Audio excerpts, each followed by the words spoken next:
year actually. 4 funds is going to be liquidated. We have a second program that we kick-started in 2007. Okay. In conjunction with the Rancangan Malaysia ke-9, Rancangan ke-9, and we have outsourced 7 more funds to our partners, and including one Islamic venture capital fund, actually the technology venture capital fund, which is the first in Malaysia now. That's focused on technology. Musyarakah Venture Management. Okay. So we have that. We've started a new thing in the market, and and I think about 80% of the venture capital community in Malaysia is somehow related to MAVCAP. Through our programs, and we've also trained and developed a number of venture capital professionals in the market as well, and a lot of spin-off that's coming from MAVCAP. We have 4 teams internally now within MAVCAP. 4 teams, huh? Within MAVCAP. Outside MAVCAP, within the outsourced 1 and 2, we have 11 funds that are running at the moment. Okay. Internally as well, we have 4 teams that are managing funds. Right. So, and by far, as a group, we are the largest venture capital company. I mean, venture capital group. Okay, so through these programs as well, you have your outsourced partners. You're also looking into mergers and acquisition. Yes. Is that right? Can you tell us more about that? As part of the exit plans, mergers and acquisition. First we have the IPOs. Mergers and acquisition is another one. What they call trade sale, selling of our companies, and the other one is the buyback of our shares by the entrepreneurs that we funded. Okay. So there are some of these elements that we are putting through at the moment, and a lot of effort have been taken, and but like I said, because of the market, it's not really favorable at the moment. A lot of good companies turn bad, as a result of the crisis. But it hasn't affected us too terribly, in a sense. I have hope that the market can pick up and the orders will start coming in again, and we'll be able to pick up the pieces and move on from there. So to all of our viewers out there, there are 3 investment programs, am I right? MAVCAP 100, MAVCAP 110, and MAVCAP 120. Yes. Just briefly tell us, MAVCAP 100 is what does it consist? MAVCAP 100 is 100 stands for 100 million ringgit. Wow. There was actually a program that we developed to help Bumiputra companies, because in our portfolio, the Bumiputra companies make up only about 30-35% of the portfolio, and a lot of Bumiputra companies, especially in the ICT sector, many of them are still in a very early stage. There's a whole lot of hand-holding, and we've created a special program for that, in order to track our KPIs and development in that area. But then we have another MAVCAP 110. Yes. MAVCAP 110 stands for 110 ringgit. 110 million ringgit. Okay. Yeah? That's for what kind of company? That is actually for, when deal comes to us, we look at one deal, says Bumiputra owned, or if it's not Bumiputra owned. If it's Bumiputra owned, then we'll go to MAVCAP 100. If it's not, then we'll go to 110. So it's just like classification internally. But we do it as a program because we need to track development in those areas. And MAVCAP 120? MAVCAP 120 is actually a slightly difficult. It's more towards a private equity type of investment, where we do more money for them. 120 stands for 120 million ringgit. Okay, so that's another 10 million more to them, huh? No, that is meant for to help some of our companies, portfolio companies, to grow via acquisition. Oh, that's during the late stages, huh? Yes, late stage sometimes. Some companies, especially in the technology sector, you can't develop everything by yourself, right? Sometimes you need to acquire companies to group it together, make it large companies, so that you're more attractive in a sense to investors. Okay. Husni, we need to take another short break. Time flies, as we can see, so we'll be right back here.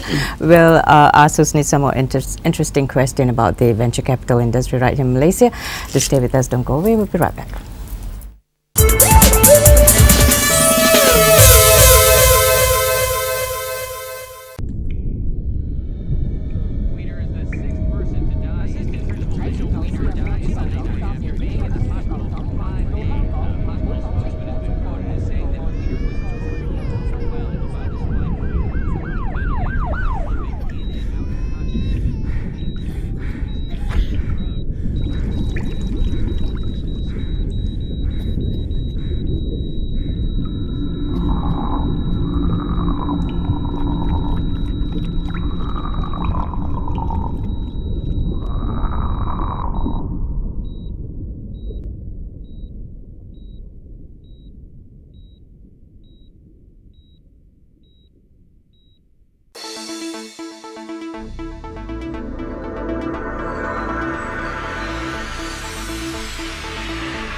semasa, mengupas isu semasa, jadi saluran pelbagai suara, segalanya baru dan benar di Berita Bernama TV.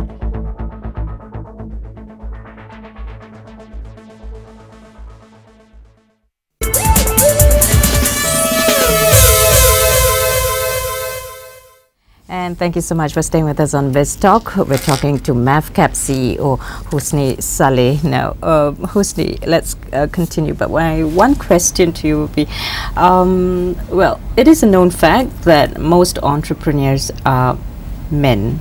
Why is that so? And how much do you allocate for women entrepreneurs?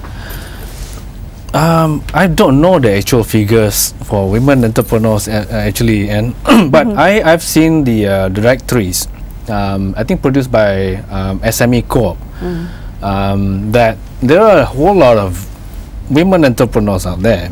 But how much of your funds do you allocate? Okay, for before I answer that question, let me say that only a number of them are involved in the technology business, or somehow related in technology, in either in ICT, in life sciences, or biotech, and all that.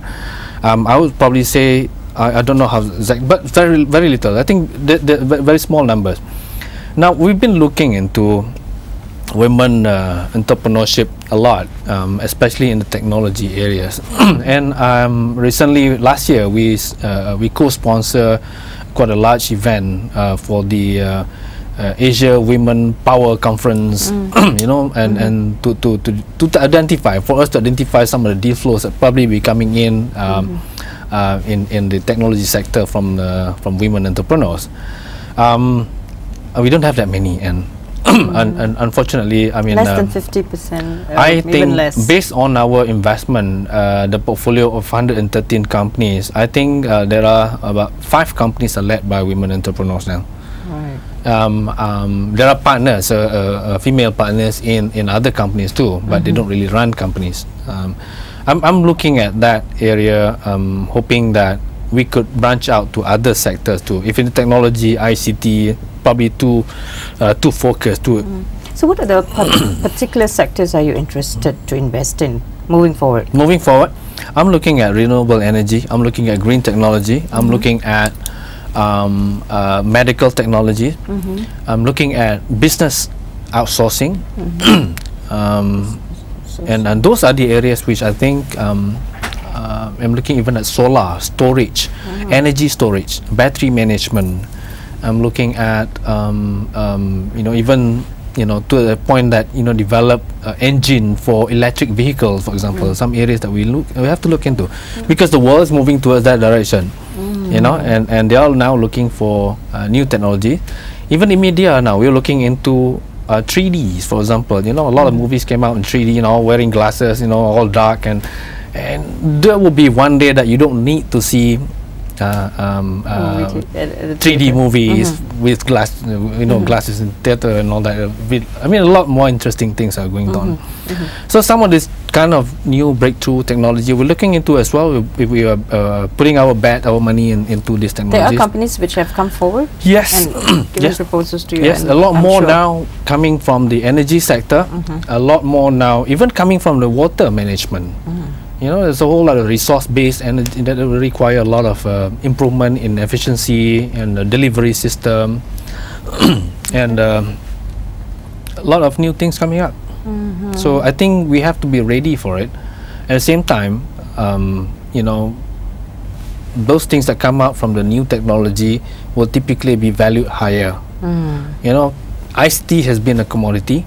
It has been too much of an enabler of a lot of other industries now. So we are looking into more of application of information technology into other technologies in other sectors. So that's why we will go into that direction now. Right. What about education, like vocational education? Yes, that's another area as well. Vocational education is one of our partners, you know, invested in the nursing college, for example, and I think they're making significant returns on that. I think we ourselves invested into an IT college too. You know, there's a whole lot of training, a lot of new things coming up, and you know, population is going to grow. Okay. You know, we've just got about 2 minutes before we take a a longer break. Actually, it's a wrap right after this. No, I've heard you say you actually describe the venture capital industry like a game of golf. Why? I'm not good at golf. Honestly, but I do play golf, and you know, not very good at it. I've been doing it for the last 15 years. Oh my God, I wish I could spend more time on it, but I can't. You know, because of time and all that. But you say it's equal. Yeah, I mean, I keep coming back to golf. Ah. I keep coming back to golf because, you know, I got one lucky shot out of 18 holes, for example, that make me feel so good, and I keep coming back to that. The same thing with venture capital. You know, we've invested in a lot of companies.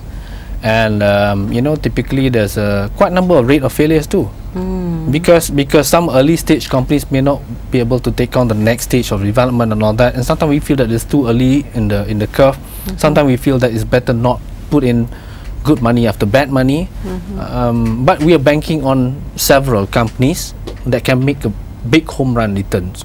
Yeah, the same thing in golf. You know, if you keep on doing thing, you're not gonna get, you know, all under pars. I mean, you know, in all the holes that you play, but sometimes you make good in one or two holes.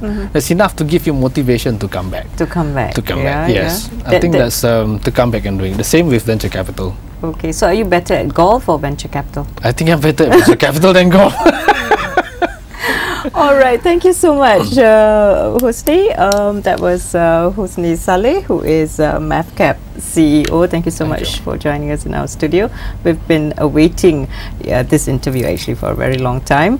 And to all of you who have been watching, obviously, MAVCAP is one way to add funding issues, but because it involves public funds, it's imperative that the funds are managed well and also generate good returns for its shareholders. I'm Anne Edwards. Thank you so much for watching.